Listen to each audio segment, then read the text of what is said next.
श्रीमद् भागवत की कथा राजा परीक्षित के उद्धार हेतु व्यासनंदन सुखदेव जी मुजफ्फरनगर जिला में सुखपाल नामक स्थान पर सुना रहे थे। परीक्षित ने प्रश्न किया कि गुरुदेव, भगवान कथितानूनम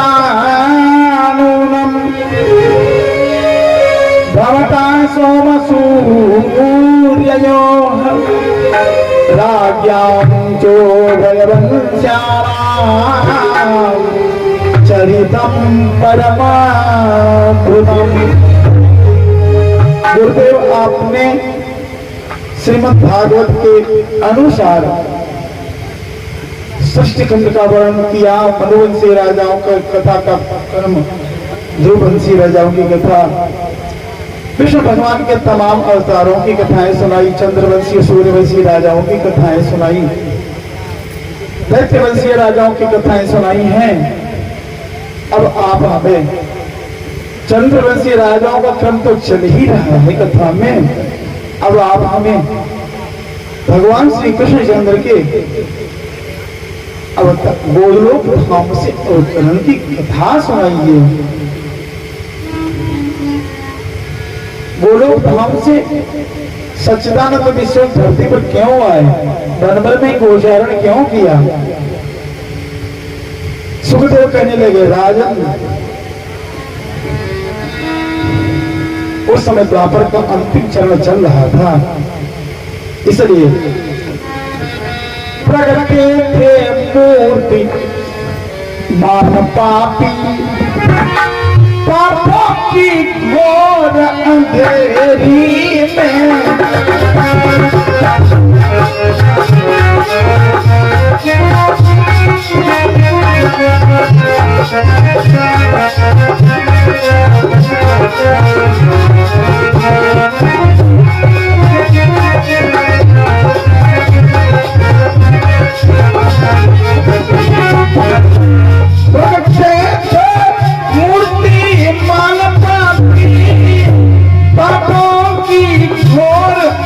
अंधेरी में इस ओर भगत में जरासंध, इस ओर भगत में जरासंध, शिशुपाल उधर चंदेरी में।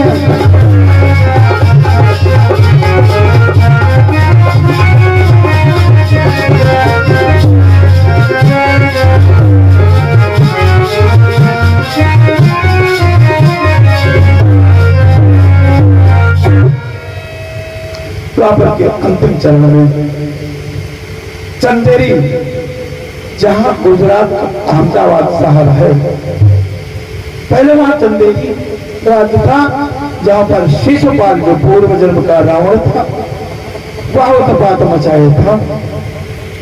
मगध, जहां बिहार जिला का पटना, बिहार राज्य का पटना जिला है, वहां पर मगध राज्य था, वहां पर कंस का ससुर जरासंध उत्पात मचाया था। और मथुरा में काल नहीं विधान वही कंस बनकर आया था। इन सभी राक्षसों का उत्पात शांत करने हेतु भक्तों की पुकार पर भगवान को अवतार लेना हुआ। परीक्षित ने कहा, गुरुदेव, ये कंस कौन था? तो सुखदेव जी बताने लगे, चंद्रवंश की ही एक शाखा थी भोजवंश। भोजवंशी क्षत्रियों में एक राजा हुए उग्रसेन। उग्रसेन का राज्य था मथुरा के दरम्यान।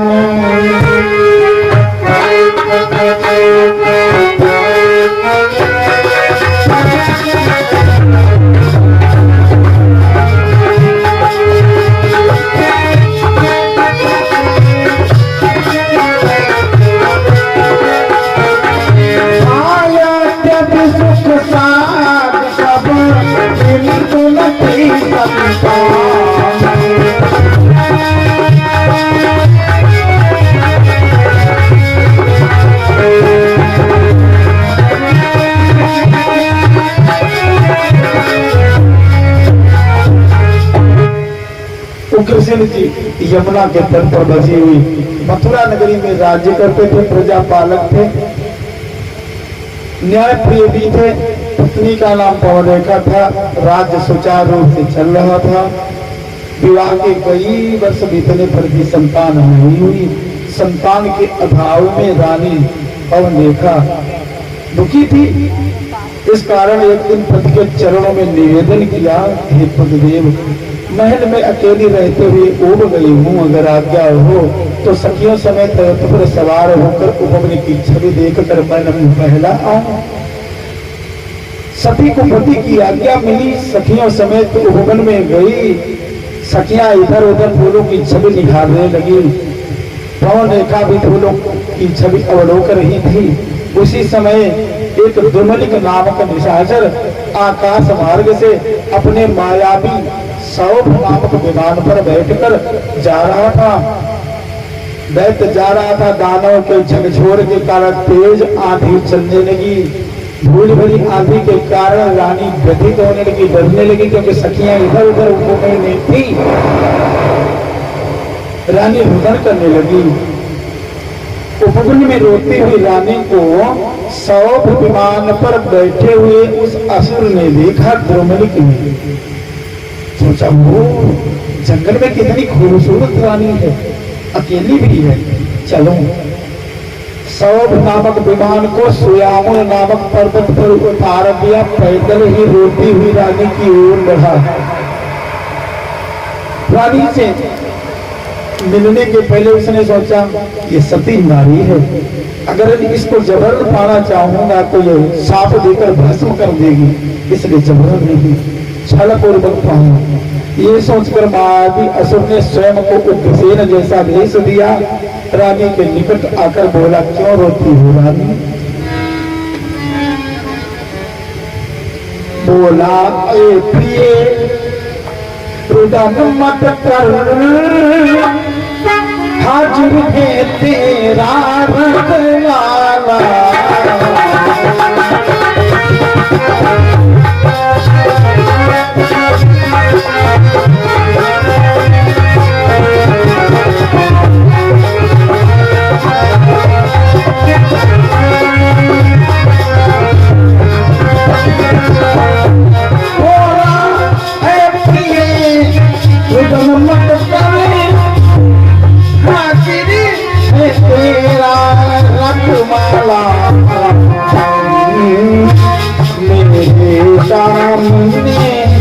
तुझे देखे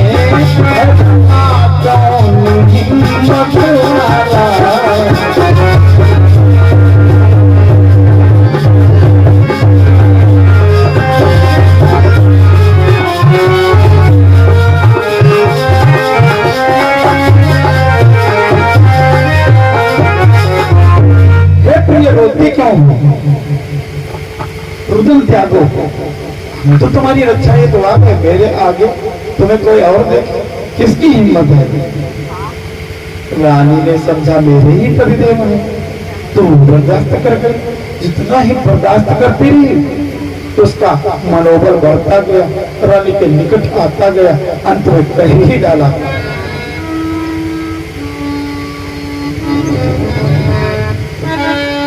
बस हो जल्दी तैयार प्रिय, इस समय उचित इनकार नहीं।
इसलिए देर ना करो।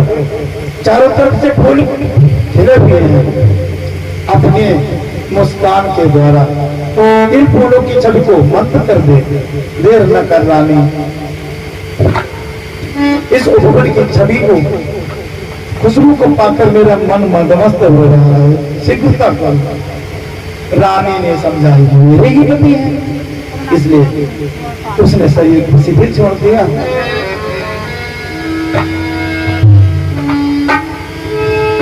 छल करके उस दुष्ट ने किया सती से भोग रामा, किया सती से भोग, खुल गया ईश्वर का अभियोग।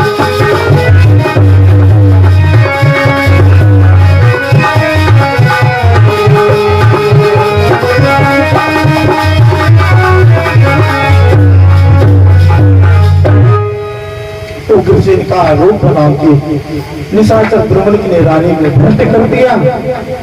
लेकिन कहा तो कोमल अंग की रानी, था वो कठोर शरीर का दुष्ट राक्षस। उसकी पकड़ से वो छटपटाई, तो कौन है, कौन है, तुम हमारे पति नहीं हो सकते। तब तक निशाचर की इच्छा पूरी हुई, दूर हटा, असली भेष में प्रगटाया। रानी ने कहा नीचे लफंगे नीच मक्कार, तूने ये क्या किया। यदि मैं पहले जानती कि तुम हमारे पति नहीं हो तो तुझे भस्म कर देती। अब तो लाचार लाचार और निस्तेज सतीत्व का मुझे बल था, वो तो तूने नष्ट कर दिया। लाचार और निस्तेज हूँ मैं, वरना जौहर दिखला देती।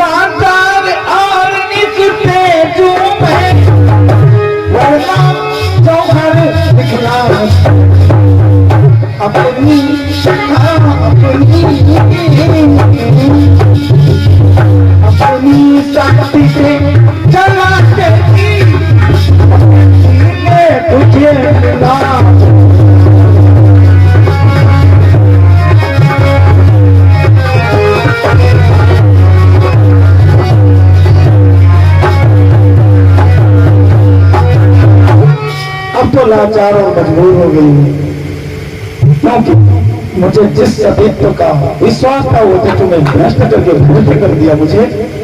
अन्यथा यदि मैं पहले जा सकती तुम हमारे पति नहीं हो, तुझे भस्म कर देती, मिट्टी में मिला देती। ठट्ठा मार कर राक्षस हंसा, ए रानी मैं केवल व्यभिचारी ही नहीं तेरा हितकारी भी हूं। रानी ने कहा तू मेरा हितकारी कैसे, मेरे को भ्रष्ट कर दिया, तुम्हें हितकारी बनना है, कैसा तू हितकारी है। जुमलिक ने कहा ए रानी तेरे विवाह के कई वर्ष बीत चुके थे, तेरे दुर्बल और कमजोर उग्रसेन द्वारा तूने गर्भ नहीं धारण किया था और मेरे द्वारा तू गर्भवती हो चुकी है।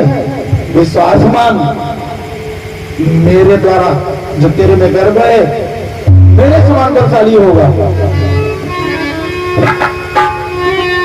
मेरे समान योद्धा होगा। लेकिन देवों को सताए क्या,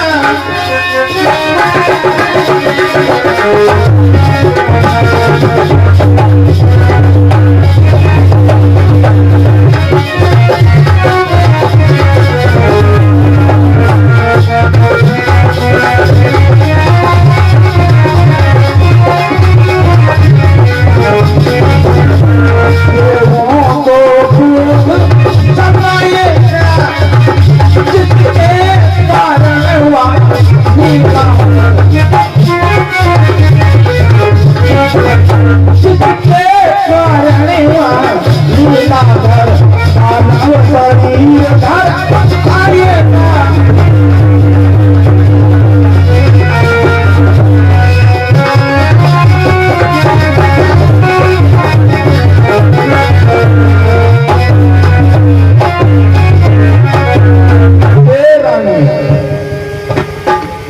पुत्र जो तुझसे पैदा होगा मेरे समान बलवान होगा, वीर होगा, धरती की धुड़ियां झकझोर देगा, तीनों लोग जीत लेगा,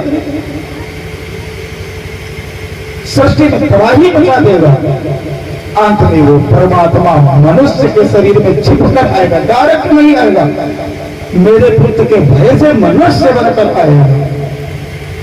यूं कहकर द्रौपदी का अंतर्धान हुआ। राक्षस चला गया तो आंधी बंद हुई। आंधी बंद होने पर सखियां इकट्ठी हुई। रानी को बड़ी व्यथित देखा। सखियों ने कहा, रानी तुम्हारी साड़ी कैसे होती, साड़ी में धब्बे का है। रानी ने बहाना किया, तुम चली गई, आंधी आई, एक बंदर आया था, साड़ी पकड़ घसीट लिया, झाड़ी पड़ गई, खरोंच भी आई है, साड़ी भी फटी, बोल के धब्बे हैं, जल्दी ले चलो। बहुत व्यथित हुई, महल में गई, गर्भ तो ठहर चुका था। जब समय पूर्ण हुआ गर्भ का, वो असुर जब जन्म ले रहा था, तब घन घन करके घन उमड़ पड़ा। जेठ का महीना, लू चल रही थी जिस समय, तो भी बादल हो गए। घन घन करके घन उमड़ पड़ा और धड़कने लगी धूल भरती थी।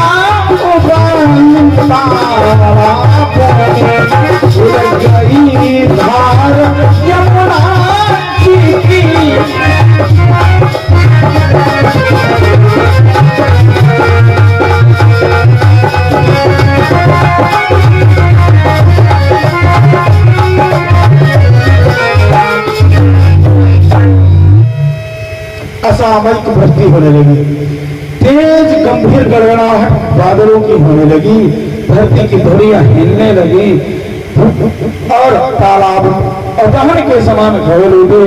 यमुना पूर्व की ओर बह रही थी। इतनी तेज आगे चली कि यमुना की धार उल्टा बह चली। घोर योग में राक्षस ने जन्म लिया। विद्वानों ने नाम कंस रखा, कंस। राज सेवा शुश्रूषा पाता हुआ कंस जब बड़ा हुआ तो खेल खेल में तमाम बच्चों का ज्ञान प्राण ले लिया उसने।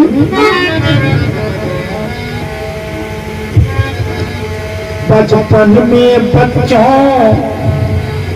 के मन में कितनी ही बालक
शिशु था अपने हमदोली के बच्चों को पूरी के पास ले जाता है। एक में बच्चा देख तेरे जैसा अंदर कोई है, बच्चा झांकने लगता, जो बोलता तो भूतों ने अंदर से हो रही थी, जो ही बच्चा झांकता पैर पकड़ के उलट देता, जाने कितनों के पैर फाड़ के यमुना में फेंक दिया। जाने कितनों की गर्दनें काट दी और बड़ा हुआ तो गौशालाओं में आग लगाने लगा और बड़ा हुआ ऋषियों को दाढ़ा पकड़कर नोचने लगा, ऋषि मुनियों को तबाह करने लगा। अब तो और बड़ा हुआ तो दुष्टों का साथ मिल गया। अगासुर, बकासुर, तृणावत, देवासुर, अरिष्टासुर, धेनुकासुर, वृत्रशासुर, सब जैसा व्यक्ति होता है वैसे मैत्री भी वैसे ही लोगों से करता है। उनकी सहायता से उद्दंडता बढ़ती रही उसकी। अब तो प्रजा के लोग तबाह हुए, उग्रसेन के पास न्याय की गुहार है तो जाबुल से राजन राजपुत्र कंस को समझाइए।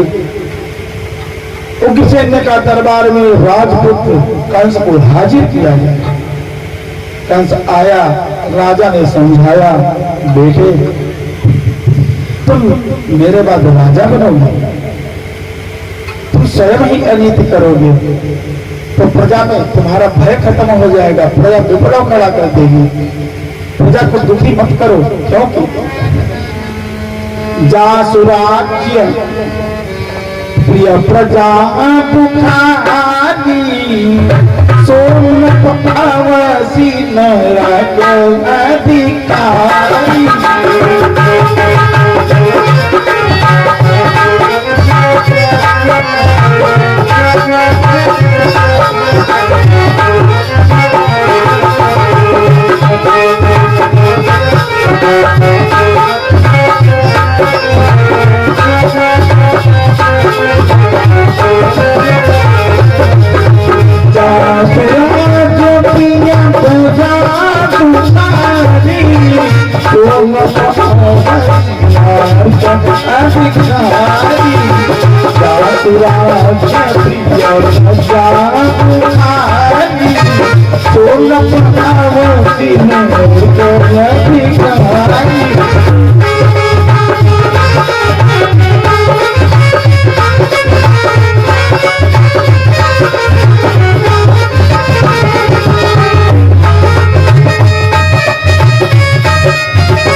जिस राजा के राज्य में प्रजा को पुत्र मिलता है वो राजा मरने के बाद नरक जाता है। राजा को तो चाहिए कि प्रजा को भी अनीति न करने। जिस राजा के राज्य में अधर्म होता है, राजा राष्ट्र कृतम पापम राज्ञ पापम पुरोहितः भर्ता स्त्री कृतम पापम शिष्य पापम गुरुस्तथा। यदि राष्ट्र में पाप हो रहा हो, राजा उसको रोके ना तो सारा पाप राजा पर ही जाता है। पत्नी यदि कुकर्म करती है, पति रोके ना बल्कि उसका अनुमोदन करे तो सारा व्यभिचार तो पत्नी करेगी, सारा पाप पति पर जाएगा। शिष्य यदि पाप करता है, गुरु मना ना करे तो सारा पाप गुरु पर ही जाएगा। तुम राजा हो, प्रजा को पुत्र के समान समझोगे तभी तुम्हारा कल्याण होगा। राजा को प्रजा वत्सल होना चाहिए, पुत्र की तरह प्रजा का पालन करना चाहिए, यही राजा का धर्म है।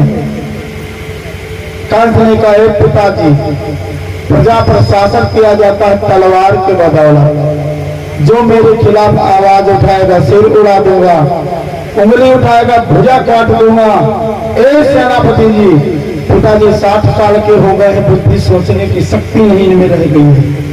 उतारो सिंहासन से, जेल में पकड़कर फेंक दो। उग्रसेन को जेल में डलवा दिया, न वेद मंत्र पढ़े गए, न राज तिलक हुआ। अपने राजसी पोशाक पहनकर मुकुट बांध के सिंहासन पर लद बैठा। जितने भी असुर मित्र सबको बुला लिया, मथुरा में ही बसा लिया। मित्रों के बदौलत और भी अन्याय करने लगा, स्वयं को भगवान समझने लगा, देव प्रतिमाओं को तोड़वाने लगा, ऋषि ब्राह्मण संतों को दुखी करने लगा। जब ज्यादा दुखी किया धरती पाप भार से दबने लगी। देवी देवता क्षीर सागर एकत्रित हुए, करुणा सिंधु से अवतार लेने की प्रार्थना करने लगे।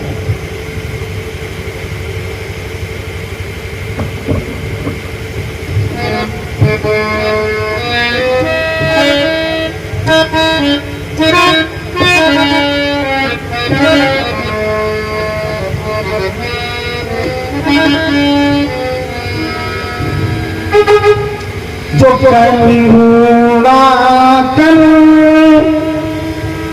तुम्हारा प्रज में फिर अवतार हो जाए।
करुणा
दीवानी हो जाए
गुलजार हो जाए।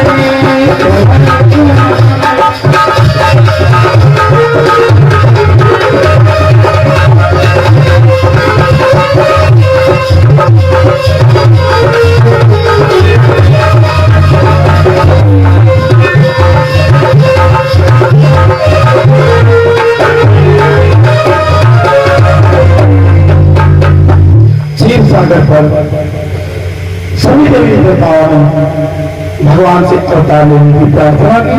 तो भगवान ने कहा, हे देवताओं, आप ब्रज के गांव में जाकर ग्वालों का बीज धारण करें। हे देवियों, आप लोग गोपिकाओं का बीज बनाए। सभी प्रभु के अवतार की बात देख रहे थे। यहाँ राजा कंस के चाचा जी का नाम देवक था, उनकी कन्या देवकी थी। देवकी का विवाह कंस ने अपने मित्र वसुदेव जी से किया, तमाम दहेज दिया।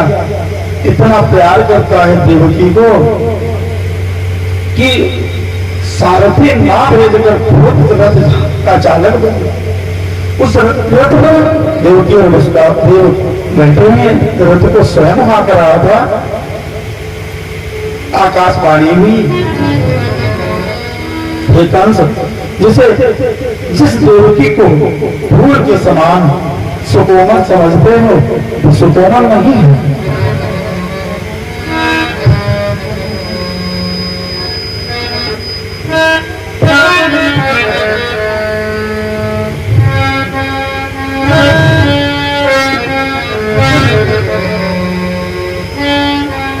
इसके आठवें गर्भवाला देवों का मान बढ़ाएगा।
इसके आठवें गर्भ से जो बच्चा होगा देवताओं का मददगार होगा, तुझे तेरे साथियों समेत स्वर्ग भेज देगा।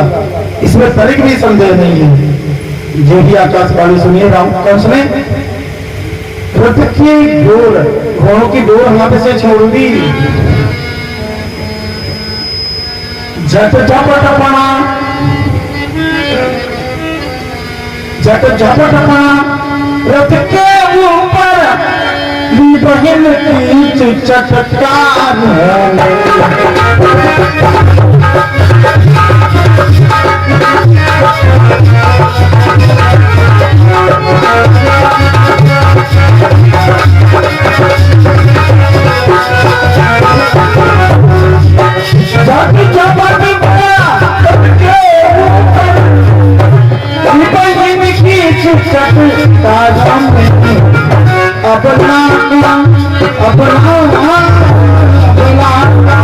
स्वागत होने लगा, अपना का स्वागत होने लगा।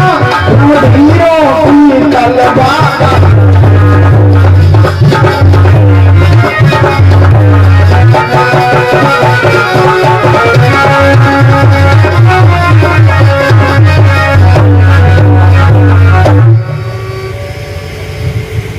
लगाम छोड़ दी, म्यान में से तलवार खींच ली और देवकी के बाल पकड़कर रथ में ही गिरा लिया, सीने पर सवार हुआ और कहने लगा कि जीवन की अंतिम सांसें है अंतिम बार प्यार मेरा,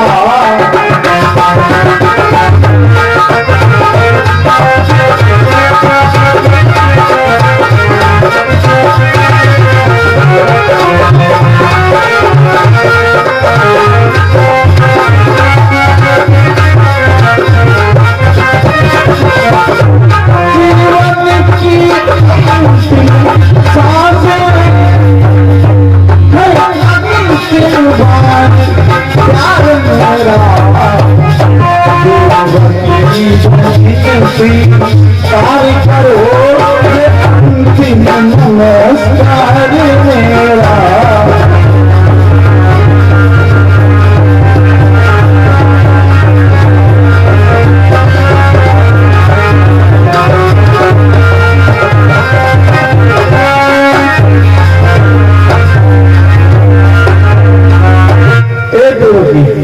ये तेरी अंतिम सांस है, मेरा अंतिम नमस्कार स्वीकार कर। यूं कहकर दोधारित तलवार सीने में भोंकनी चाहिए। पृथ्वी में पीछे वसुदेव बैठे थे, वसुदेव जी ने हाथ पकड़ लिया, वीर कंसराज तुम वीर हो, रणधीर हो, एक नारी पर हाथ उठाते तुम्हें लज्जा नहीं आती? पुरुष प्रभाव प्रबल सब भांति, पुरुष प्रभाव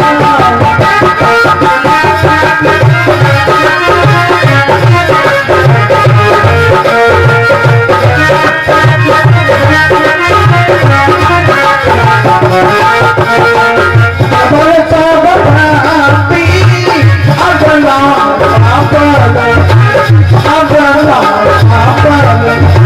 सहर जाती अपना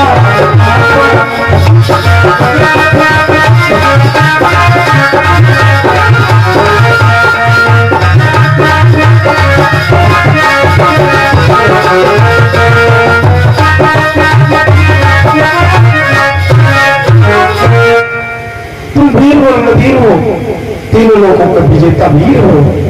तुम्हारे चरण के आघात से हिमालय बीच से फट गया है, तुम एक नारी के ऊपर आघात करते हो। वीर कंसराज इसमें शोभा नहीं देता है, क्यों मरते हैं इसे? वसुदेव ने कहा, कंस ने कहा, ओ वसुदेव, क्या आकाशवाणी के शब्द तुझे सुनाई नहीं दिए?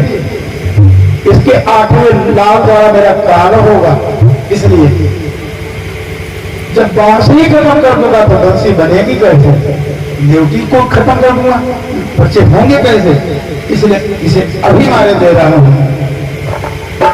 वसुदेव ने सोचा मृत्यु को जितना ही टाला जा सके टालना चाहिए।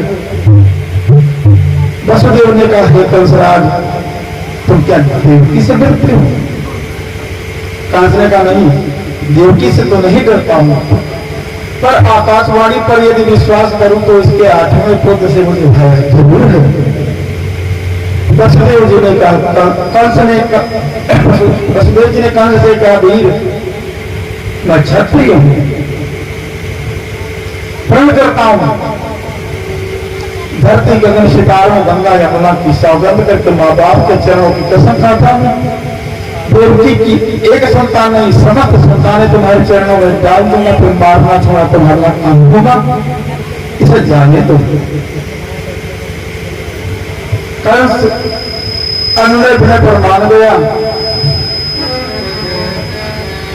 बड़ा दुल्हन घर जहां सके, ज्यों त्यों ले कर प्राण, यथा समय उनके वहां हुई प्रथम संतान। पत्नी ज्यों करके घर जा सके, उचित समय पर प्रथम बच्चे ने ढूंढ लिया। वचन पत्र वसुदेव सूप में रखकर नवजात शिशु को लेकर कंस के दरबार गए।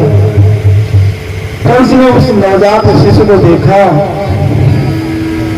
तो वसुदेव से कहा वास्तव में वसुदेव तुम अवश्य क्षत्रिय हो,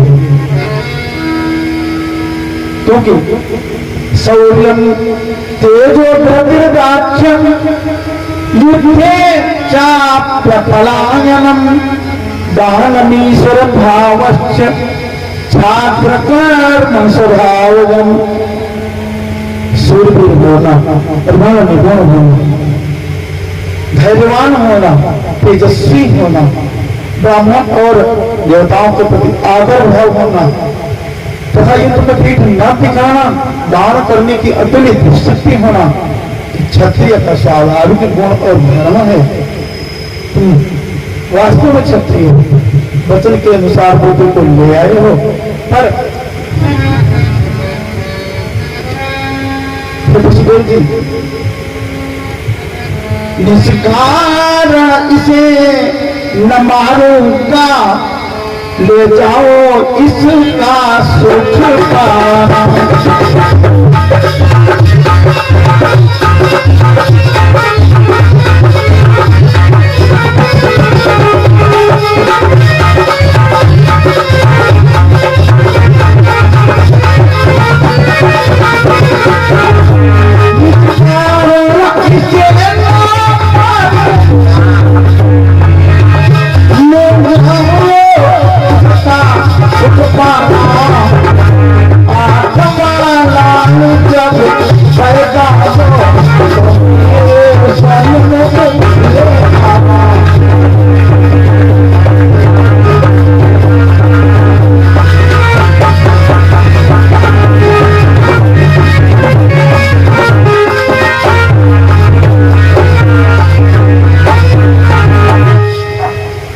उसका वध नहीं करूंगा, इस प्रथम शिष्य को ले जाओ, इसका सुख पाओ और 8वां लाल हो तो मेरे पास ले आना, भूलना मत।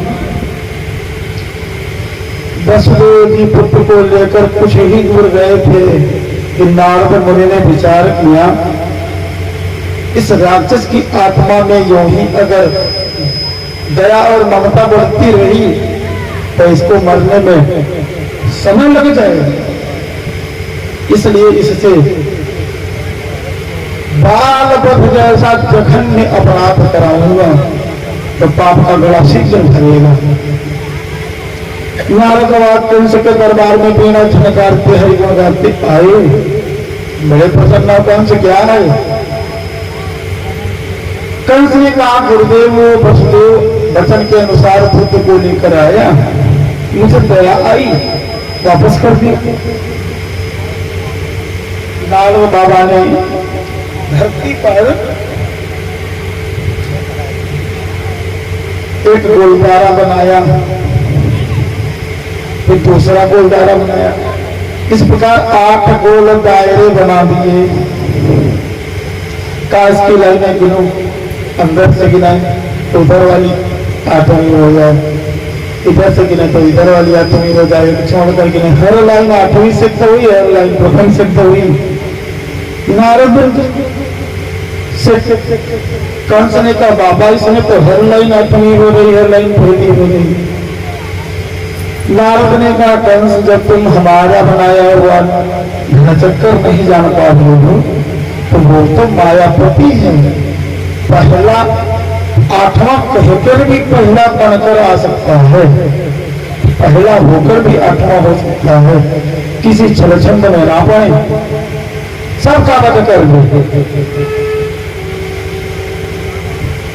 अब तो दूत से कहा कंस ने जाओ वसुदेव को शुद्ध समय तो वापस लाओ। नारद बाबा ने देखा निशाना लग गया तो श्रीमन नारायण नारायण हरि चले गए। पुत्र को लेकर वसुदेव जी आए, तत्काल पैर पकड़कर पत्थर पटका, एक नहीं मारे गए इसी तरह 6 बार। आगे कहना है हमें हरिमाया का हाल। 6 पुत्र क्रमशः जन्मे और मारे गए। 7वां गर्भ आया देवकी वसुदेव को जेल में डाल दिया कंस ने। 7 फाटकों के पार वाली कोठरी में डाला है, हाथों में हथकड़ियां, पैरों में बेड़ियां। जब कंस का उत्पात बढ़ा था तो मथुरा के जितने भी भक्त लोग थे दूसरे राजाओं के क्षेत्रों में, गांवों में जाकर रहने लगे थे।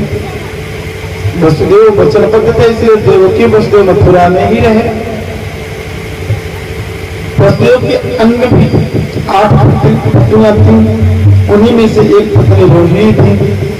रोहिणी जी को वसुदेव जी ने यमुना के उस पार गोकुल गांव था जहाँ के जागीरदार हैं नंद जी, वसुदेव जी के मित्र हैं, उनके वहां रगस होना था। 7वां गर्भ देवकी में जब आया, गर्भ परिपक्व हुआ, देवताओं ने माया से कहा, हे माया, ये गर्भ नष्ट नहीं होना चाहिए। भगवान विष्णु की भी आज्ञा हुई माया को, हे माया, ये मेरा बड़ा ही सहयोगी होगा, इस गर्भ को खींचकर इसका जन्म कराओ रोहिणी से, जो वसुदेव की प्रथम प्रिया है। माया ने उस परिपक्व गर्भ को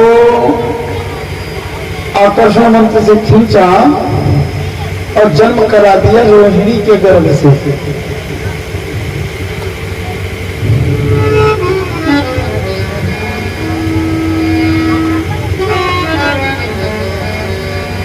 देवकी और वसुदेव जी ने 7वां गर्भपात समझा, यही संदेश कंस को दिया।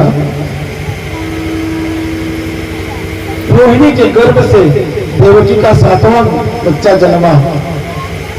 बला तो क्या तो बलम विदु, बल्कि अधिकता के कारण उससे सब बलराम संबोधित करने लगे। बोले वीर बलराम की।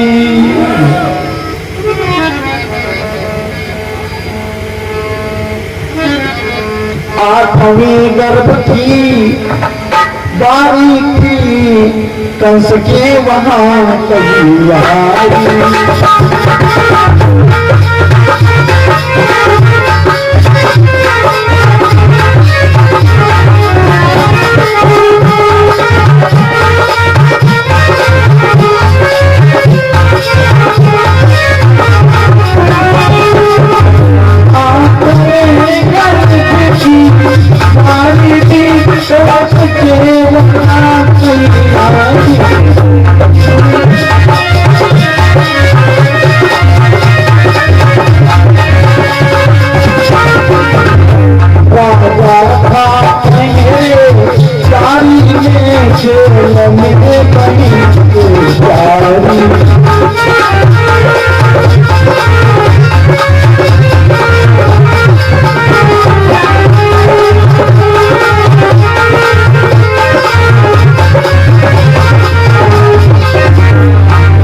गर्भ का नंबर आया।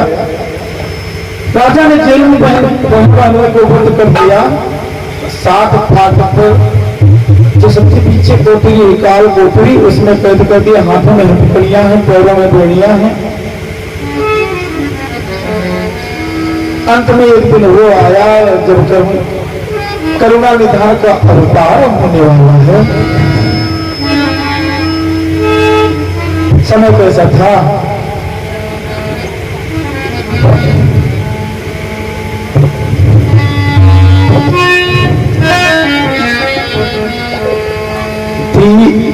अर्ध दिशा घन घोर रात, बूंदों की तमी कभी मंजिली थी।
वाहतम सारम वाहतम भागवती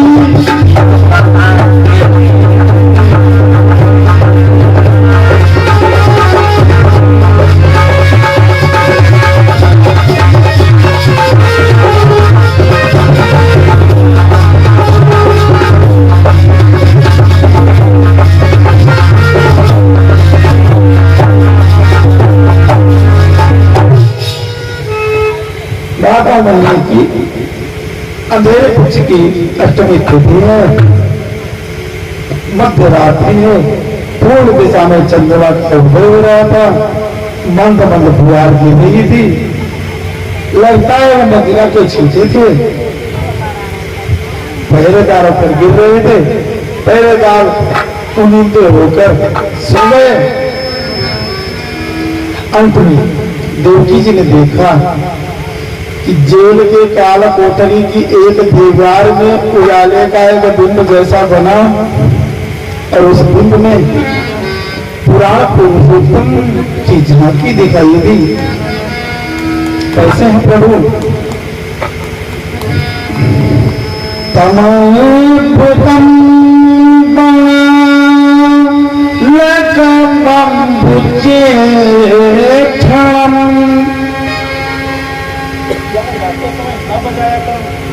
तमोभूतम लकम्बुजेक्षणम सशंख चक्रम सर्वदायुधायुधम।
अद्भुत किशोर उम्र के बच्चे को बालक को देखा।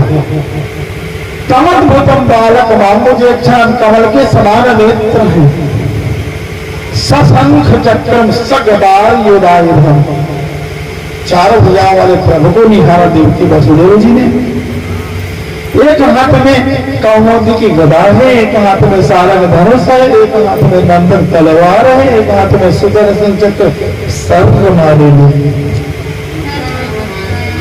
देवकी जी ने कहा आप कौन हैं? क्या हम स्वर्ग में आ गए हैं? आपकी पूजा हम कैसे करें? हाथों में हथकड़ियां हैं, पैरों में बेड़ियां हैं, सेवा कैसे करूं? प्रभु ने कहा हे देवी, सेवा कराने नहीं आया हूं, सेवा करने आया हूं। जो तुम पूछ रही हो कि कौन हो, तो क्या ये भी बताना होगा? हे मां, मेरे करोड़ों नाम हैं, पर वास्तव में विष्णु,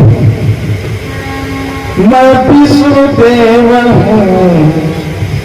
आता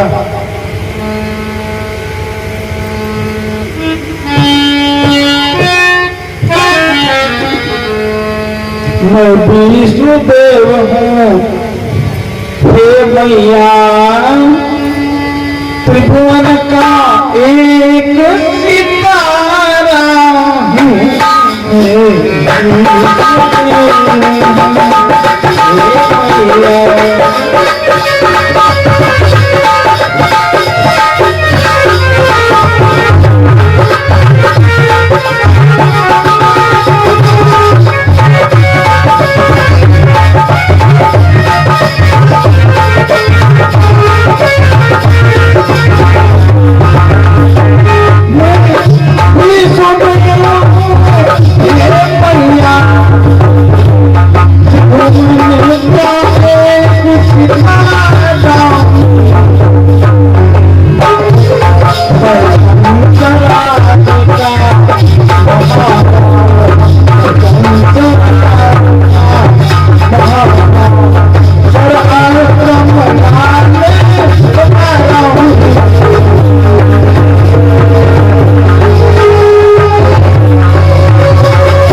मैया। वास्तव में तो विष्णु कंस का महाकाल हूं, पर तुम्हारा अस्त्र लाल हो। मैया ने कहा लाल हो, देखो मुझे तुम्हारे चार भुजाएं, मेरे पास कोई हथियार नहीं, मैं बंधन में हूं, तुम्हारे पास चार चार अस्त्र हैं, कैसे पुत्र हो? भगवान ने कहा मैया क्या चाहती हूँ? मैया देवकी ने कहा कि जो शिशु लीला अति प्रिय शीला जो उसको परम अनुपम बालक बनकर आइए मेरी गोद में, मेरे को मैया कहकर पुकारिए। प्रभु ने कहा अभी नहीं बनूंगी, एक मेरी शर्त है, मेरे भक्त हैं गोकुल में नंद जी, पूर्व जन्म में द्रोण नामक भसु ने और उनकी धया नाम की पत्नी ने नैमिषारण्य में गोमती के तट पर मुझको पुत्र रूप में पाने हैं तो कठिन तप किया, मैंने उन्हें वरदान दिया, आज वे ही नंद और यशोदा हुए, तो मैं वहां जाना, मुझे वहां भेज दो, आज ही रात में भेज दो। देवकी जी ने कहा जन्म ले पुत्र हो मेरे, आनंदित करोगे यशोदा को, फिर करोगे नंद के रूप में, ये कैसे पुत्रों बड़ा माता का रिश्ता है? पुण्य का मैया मैं वहां ज्यादा दिन नहीं रहूंगा, 11 वर्ष 55 दिन ब्रज में रहूंगा, 56वें दिन यहीं आ जाऊंगा। आनंद पाल लीला का बिल कंस को स्वर्ग पर जाऊंगा, आनंद पाल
केवल मैं 11 वर्ष 55 दिन तक बाल लीलाएं करूंगा ब्रज क्षेत्र में, फिर यहीं आ जाऊंगा 56वें दिन, कंस को उठाकर पुटकूंगा, मार दूंगा, पर सारे जीवन तुम्हारे साथ रहूंगा।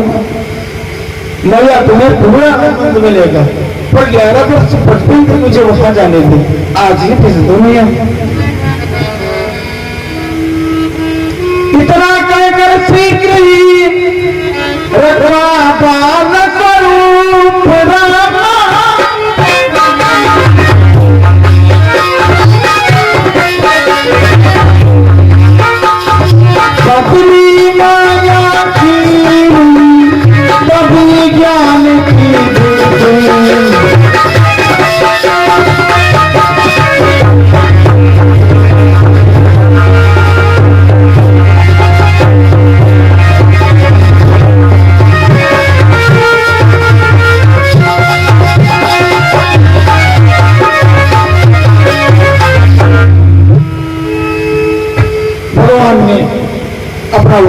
रूप गायब किया और आर्टिफिशियल रूप धारण करके मैया की गोद में आ गए। शिष्य बनकर कहां कहां पर रोके। बोले बाल कृष्ण भगवान की।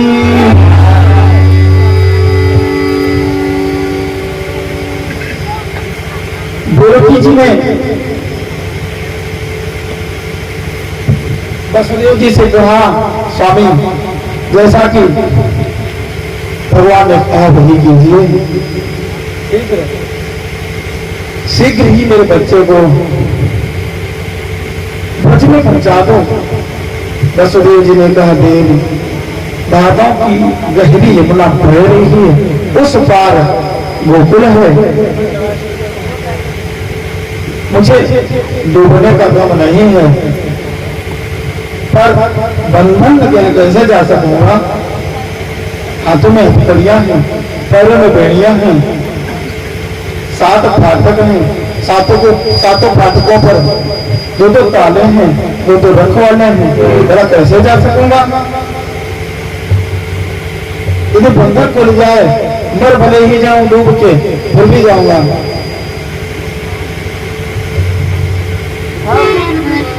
जो वसुदेव जी ने ये शब्द कहे तो ही कुल ताले प्रभु ने माया दिखा दी, नींद में सुला दिया पहरेदारों में।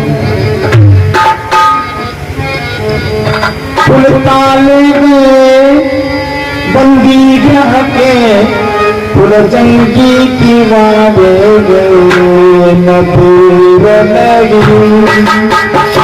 कुल ताले में बंदी ग्रह के कुल जंगी की वादे गए न दूर लगी।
कर तू बिना में, यहाँ दर्श देख कर तू बिना में, जब बालक हारे गए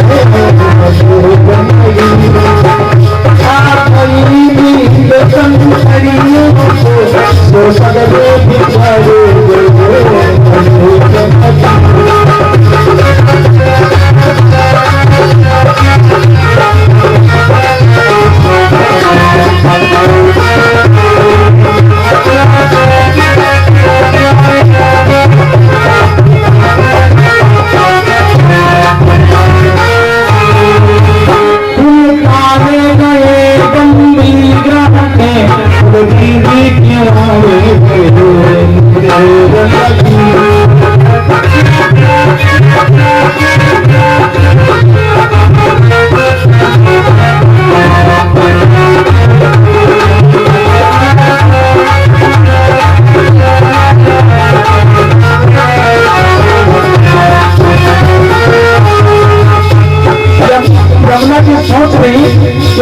चौथी कुर्बानी करूंगी।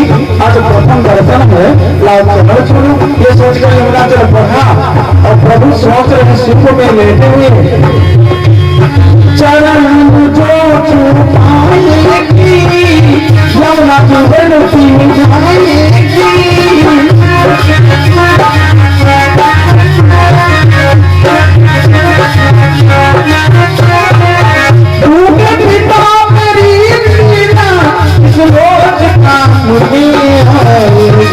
जहाँ सोच के लटका पाँव दिया है, जहाँ सोच के लटका पाँव दिया, सुर देखे न जाए लगी लाए गए बंदी जगती की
भगवान कन्हैया को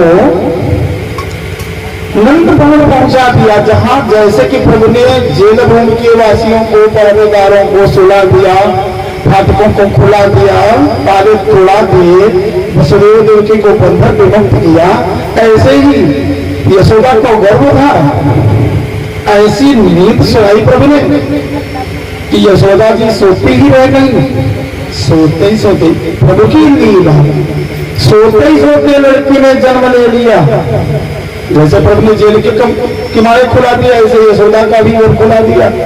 वसुदेव जी घुस गए, बगल गई, पीरन के शायद बच्ची हो गई। वसुदेव जी पुत्र लिटा के कन्या को लेके जेल में आए, पाले पड़ गए। उधर यशोदा जी की माया की नींद खुली, गोकुल में तो अपना पेट पचका पाया, पास में लड़का पाया, खूब दिल दूध लुटाया, बड़ा आनंद मनाया। जन्मे है कुंवर कन्हैया,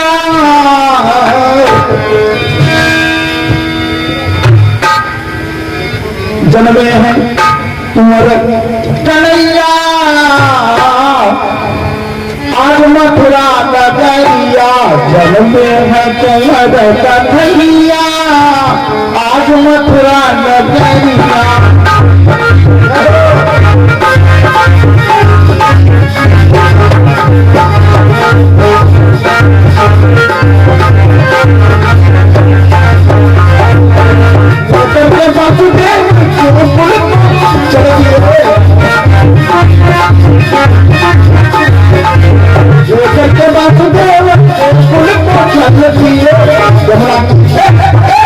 यमुना की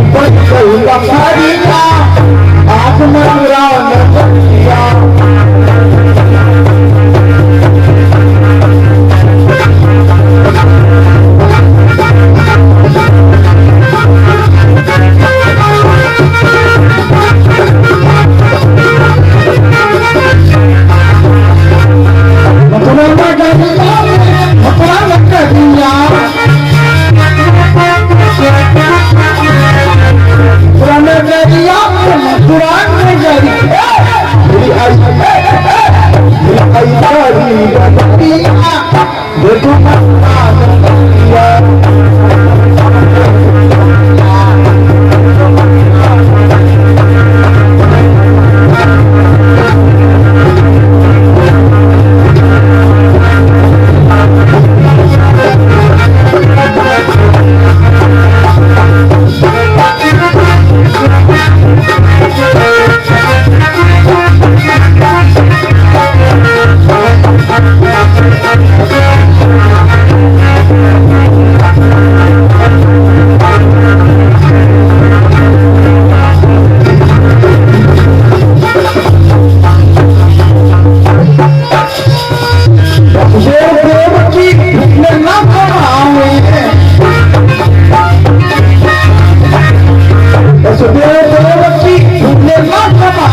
लागे न तुझको नजरिया, आज मथुरा नगरिया, आज मथुरा नगरिया।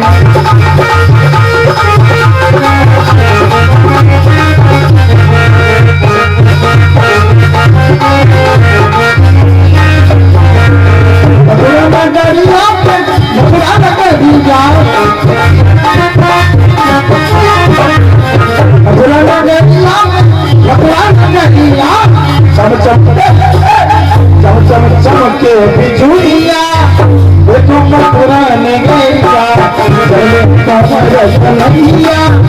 देखो मथुरा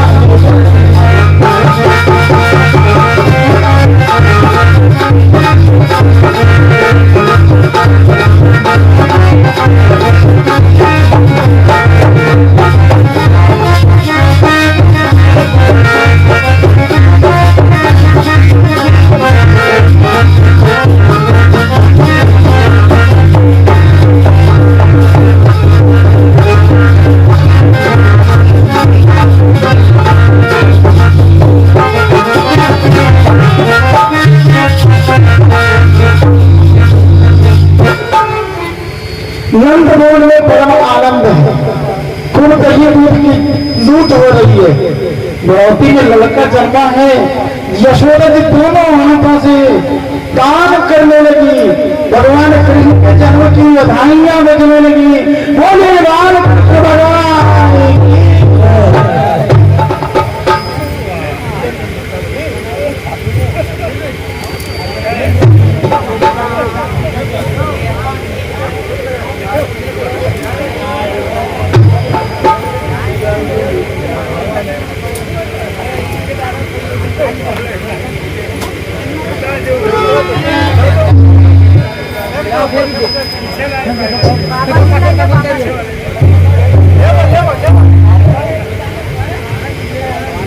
एक भजन के बाद आरती होगी। देवकी जी जेल में हैं, बालिका को लेकर वसुदेव जी पहुंचे। कंस ने सुना जो कि बालिका जन्मी, आते ही पत्थर पर पटक कर मार दिया। मारना चाहा पर मार न सका, हाथ से छूट गई, अंतरिक्ष में अष्टभुजा दुर्गा के समान बन गई। और कहा ये कंस काला पुत्र भूतानि काला संघर्ते प्रजा कामा सुप्ते सुजागरति कालो निकृति क्रमः। बड़ा रुके रहे अपन 5 मिनट हो, 5 मिनट का प्रतीक्षा करें। देवकी जी वसुदेव जी से बोली, पंख जो होते मैं उड़ जाती नंद बाबा के द्वार। उमर जुमर मेरे नैना वही दूध की धार लाल मेरे रोत कि भूख लाल मेरे रोत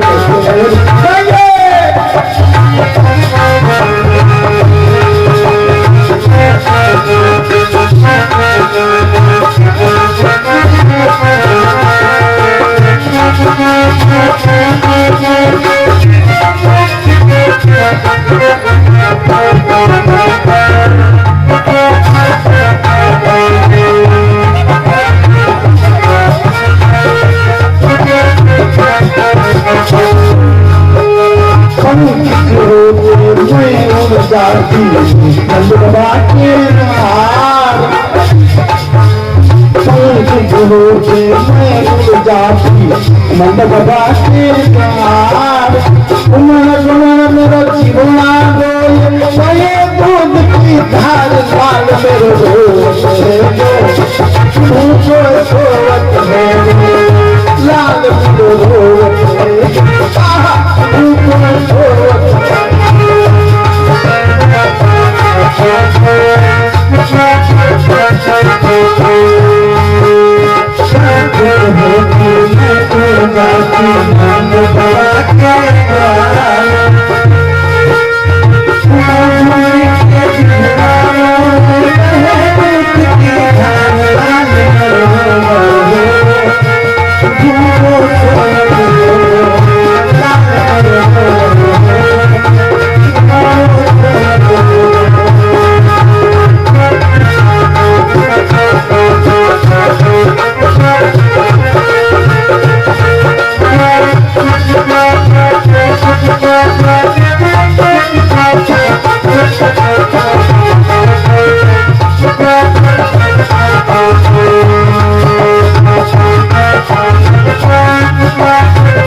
जाने कैसे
होती है दुर्गा की दुर्गा के द्वार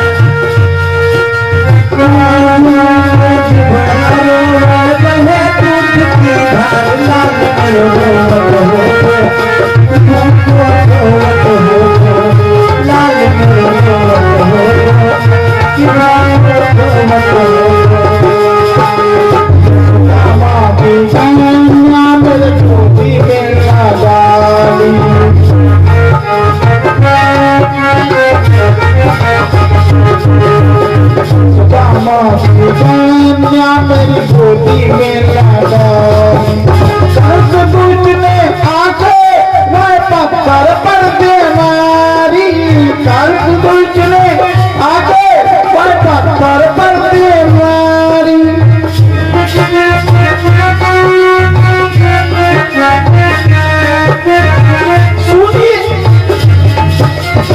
सुनी बाबी मेरी हो गई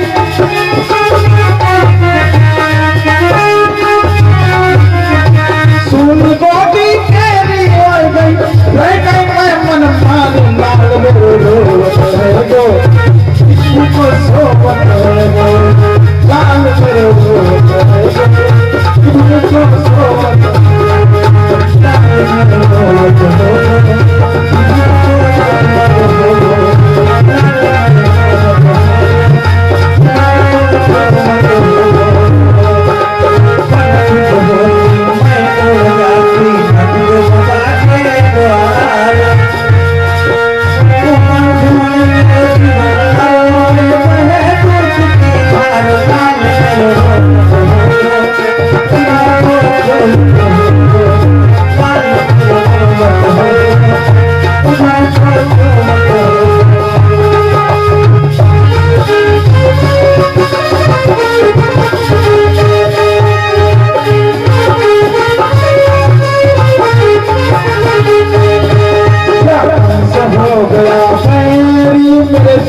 पुत्र मरवाए